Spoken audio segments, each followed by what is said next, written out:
Hi and welcome to the 8th edition of the Insight series, Magellan Minutes. My name is Felicity Haynes, Head of Retail for Magellan, and today I'm joined by Wilson Nghe from our investment team who covers healthcare. Hi Wilson, thanks for joining me. Thanks, Felic. You've spoken a lot about Ozempic in a recent Magellan podcast, and it certainly feels like this is a particular area of healthcare that's evolving and continues to gain more attention. Is there anything new that you are considering in this space?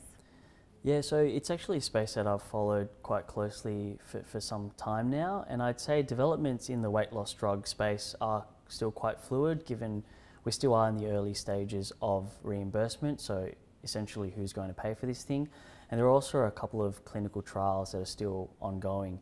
But I'd say there are a couple of things that I am keeping in mind as this market continues to develop. So firstly, it's the pipeline of new products, and this would be amongst the two key leaders in this space, so Eli Lilly and Novo Nordisk. But there are also a couple of biotechs out there with quite interesting early stage assets. So I'd throw Viking Therapeutics and Zealand Pharma into this mix.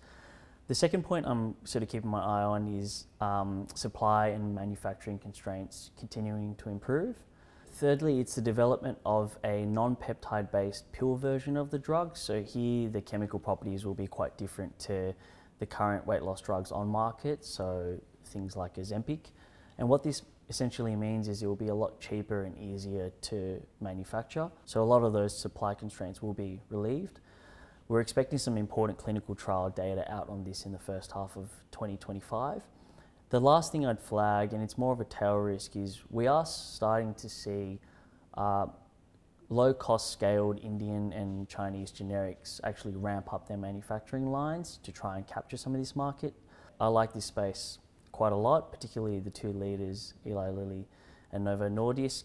But as we know, it's not all about quality, and valuation is something I'm thinking about constantly, and that's mostly around the pricing outlook and reimbursement. So I'm continuing to watch this space quite closely. And if our viewers want to hear any more, they can listen into your full podcast. It's an election year in America, and healthcare is always high on the agenda for both Biden and Trump.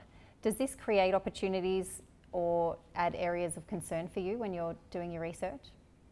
Yeah, so healthcare becomes quite topical during US election campaigns, as you pointed out. And we have seen some quite interesting positions from both the Biden and Trump camps so far. So firstly, just on the Democrat side, they've historically been more about government intervention to actually push for healthcare affordability and access. So Obamacare is a great example here. Some of their more recent policies have focused more on big pharma and drug pricing. So for example, they gave Medicare the ability to negotiate drug prices with big pharma for the first time. They've also had a largely anti-M&A stance, particularly towards a larger end of town in the healthcare sector. And it's not too dissimilar to what we've seen in the tech space and the antitrust cases against Google. On the Republican side, they've historically been more about market forces and actually limiting government interference. So the key opportunity we see in the event that Trump is elected, and it's shaping up to be quite a tight race, is a more favourable backdrop for M&A activity, and this will help some of the larger companies in the pharma and health insurance space. There's also been talks about repealing some of those drug pricing reforms we just spoke about. So when I think about positioning in the US healthcare sector, I typically prefer healthcare subsegments or companies that firstly play into a structural thematic that provides them with growth over your usual demographics, so things like an aging population. But secondly, those who operate in an area that generally has broad bipartisan support. And what this does is it actually helps with conviction on that growth outlook. What's an example of this? So a good example would be United Health Group. They're the largest health insurer in the US, and they're vertically integrated in that they also own healthcare providers.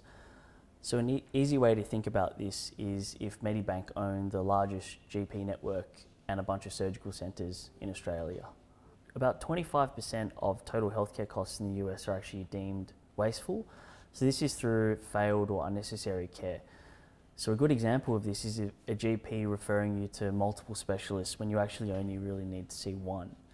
So something we're seeing in the US health system that's addressing this is there's a shift away from fee-for-service, which is what we have here in Australia, towards something called value-based care. It's essentially tying payments for healthcare services to actual patient health outcomes. So one of the biggest supporters of value-based care policies is actually the US government, and this is via reimbursement for a health plan called Medicare Advantage. By the end of 2023, more than half of all Medicare beneficiaries in the US actually opted in for a Medicare Advantage plan. So that's over 30 million Americans enrolled in a Medicare Advantage plan. So United Health has the largest share of the Medicare Advantage market, but importantly, they also have an unrivaled value-based care platform. So they were the first movers in actually building out the technology and infrastructure you actually need to even service the value-based care policies. So we view United Health as being best placed to actually grow above peers in what could actually eventually be a $1 trillion industry.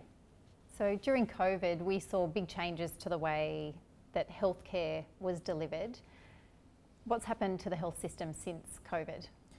Yeah, so one of the big changes we're actually seeing in the health system post-COVID is a return of all the elective surgical procedures that were put on hold during the lockdowns. So you might remember during the COVID pandemic, hospitals reserved all their beds for COVID patients, and also operating rooms were actually shut to non-emergency procedures, so things like knee and hip implants.